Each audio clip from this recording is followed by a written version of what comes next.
ni moo di mairie bu Dakar.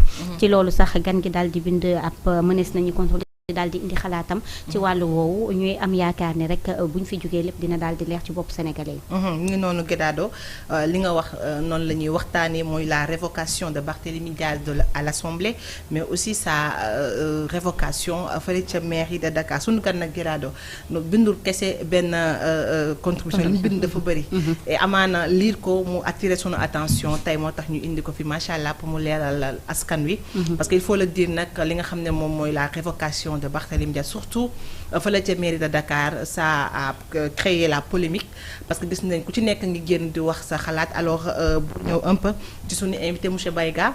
Oui. Après ba ma la nuyoo ñu daal di dugg ci waxtaan wi parce que gis nañ ne Barthélémy Diaz nekkatul maire de Dakar suite ak li nga xam ne nii moom mooy décision bi nga xam préfet de Dakar moom moo ko jël ba nga xamee ne kenn koo xam ne nii c'est un électeur de la municipalité moom moo ko saisir parce que il faut le rappeler l'article 277 bu code électoral bi dafa ne su fekkee ne dafa ne le représentant de l'État notamment le préfet mën na daal di jël décision daal di déclarer démissionnaire ki nga xam ne mooy maire bi su fekkee dafa am inéligibilité wala incompatibilité selon la loi waaye kenn koo xam ne aussi c'est un électeur de la municipalité mën na ko saisir depuis que mu daal di jël moom préfet bi les décisions ñu gis ne ku ci nekk mi ngi gën a di wax ñenn ñi jàpp ne c'est une violation de la loi ñeneen ñi ne nekkul woon boobee article la ñu war a mën a viser yow en tant que juriste ban réponse nga ñu mën a indi ci loolu. D'abord merci beaucoup madame Samb par rapport ak question bi nga ma laaj nekk une question d'une importance capitale parce que tey jii il se passe des choses yi nga xam ne ñun en tout cas en tant que juriste ñu am un devoir une devabilité même vis-à-vis du peuple sénégalais pour nous rétablir la vérité des faits. Effectivement. ñun nag ñuy wax dañuy wax suñu aqulaay tàlla ñuy wax li nga xam ne c'est argumenté par des textes de loi. Effectivement. Parce que tey aujourd'hui li ñuy constaté mooy dans le cas d'espèce mooy cas Barthélémy Diaz mooy dañu gis ne que y a une interprétation erronée fallacieuse même des textes de loi gars yi maanaam dañoo jalgati ci ay droit am sur toute la ligne dans toutes les deux procédures tant au niveau donc de l'Assemblée nationale qu'au niveau donc de la mairie xaw ma nag ci ban laa ciy commencé xaw ma nañ commencé assemblée bi que ne ñoom foofu lañ commencé bon comme assemblée la ñu commencé donc waaw. voilà bon d'abord Assemblée nationale dañu évoquer les dispositions de l'article 61 et 51 donc 61 mooy constitution bi ouais. 51 donc règlement intérieur Effectivement. déchoir je peux dire disons pour disons dindi ndombal tànkam en tant que député donc effectivement donc par rapport ak une décision bi ñu wax naan qui est frappée de l'autorité absolue de la chose jugée en d'autres termes maanaam dañ ko àtte ba àtte bi jeex tàkk parce que loolu article 51 wax mais donc député boo xam ne dañ ko àtte ba àtte bi jeex tàkk mu am une condamnation Oui. donc dañ ko war a maanaam radier donc de l'Assemblée nationale mais radiation boobu nag d'abord il faut que le ministre de la Justice donc bind benn bataaxal Demande. donc adressé ko au président de l'Assemblée nationale à charge pour lui donc d'exécuter donc disons li nga xam ne moom la ministre de la Justice donc sollicité par rapport donc à une décision ferme mais lan moo tax ma ne gars yi dañoo juum dañoo faire une mauvaise interprétation de l'article 61 et 51 parce que 61 constitution ak 51 benn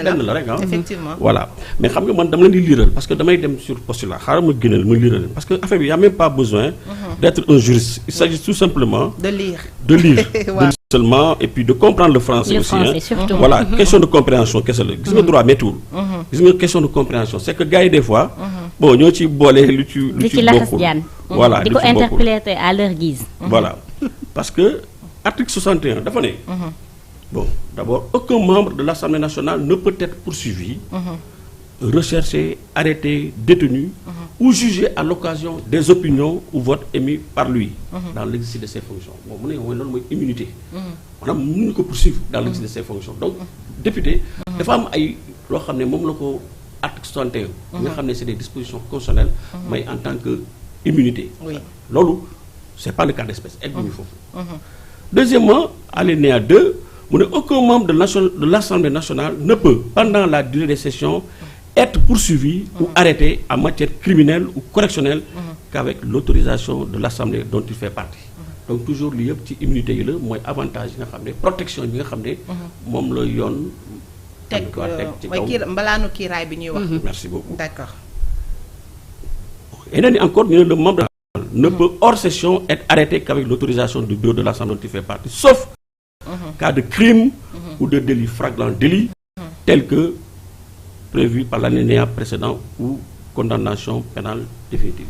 bi tamit xam nga donte à protection yi nga xam ne maanaam loi da ko accordé. maanaam kenn mën na ko topp pour ay délits ay crimes yu demee noonu mais dañu ne sauf cas de flagrant délit. su fekkee dañ ko jàpp la main dans le sac. là moom en ce moment cet article est inopérant. D'accord. mais su fekkee dañu am ay présomption jàpp du ko la main dans le sac. pour des infractions délictuelles et autres. kenn mënul topp kenn mënul poursuivre un député surtout quand il est en session en plus.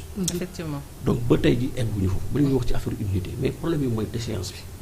dañu ne la poursuite dama na ngeen déglu bu baax. on dit le membre. le membre de l'Assemblée nationale xam nga kan la kooku député la. mu nekk yow xam si mu nekk man. le membre de l'Assemblée nationale. Effectivement. le membre de l'Assemblée nationale mooy député bi. dañu considérer le membre comme le député. le député de l'Assemblée nationale qui fait l'objet d'une condamnation pénale définitive et radié de la liste des parlementaires sur demande du ministre de la Justice. Mais qu'est-ce que vous entendez par là? On te dit le membre de l'Assemblée nationale, c'est-à-dire le député qui fait l'objet d'une condamnation devenue définitive et radié donc de l'Assemblée nationale sur demande du ministre de la Justice. D'accord. Est-ce que mën naa la laaj foofu professeur. genre est-ce que quand on dit le député c'est-à-dire ci biir période bi nga nekkee député bu fekkee dañ la fa condamné définitivement foofu mën nañ la faa radier ci biir bi nga nekkee député. depuis le 10 octobre 2024 bi nga xam ne moom le conseil constitutionnel jël décision publier la liste des candidats depuis boobu il est protégé par la loi depuis ce jour-là il devient député. D'accord. léegi dañu ne le député la ñuy wax Oui, le membre le député qui fait l'objet d'une condamnation pénale léegi le problème qui se pose mooy Barthélémy Dias kañ lañu ko condamné 14e législature. 14e législature.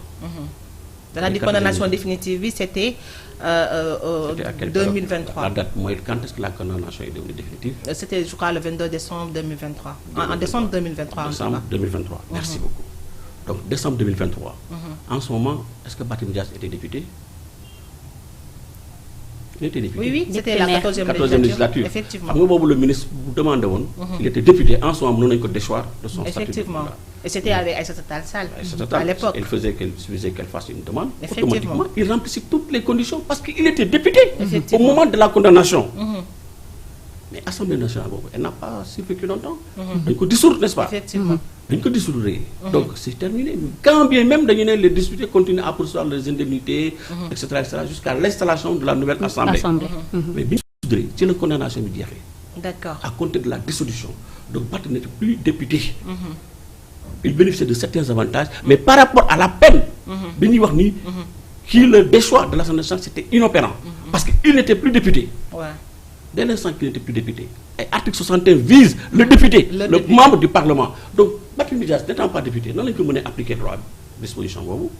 te en droit on dit que la loi ne dispose que pour l'avenir.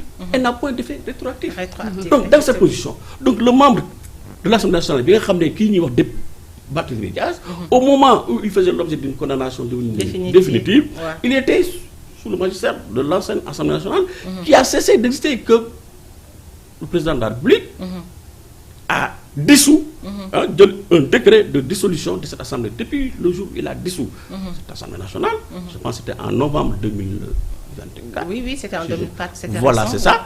Donc si le Barthélémy Dias, dès qu'il est devenu donc un citoyen lambda, D'accord. donc c'est à compter du 10 décembre Oui.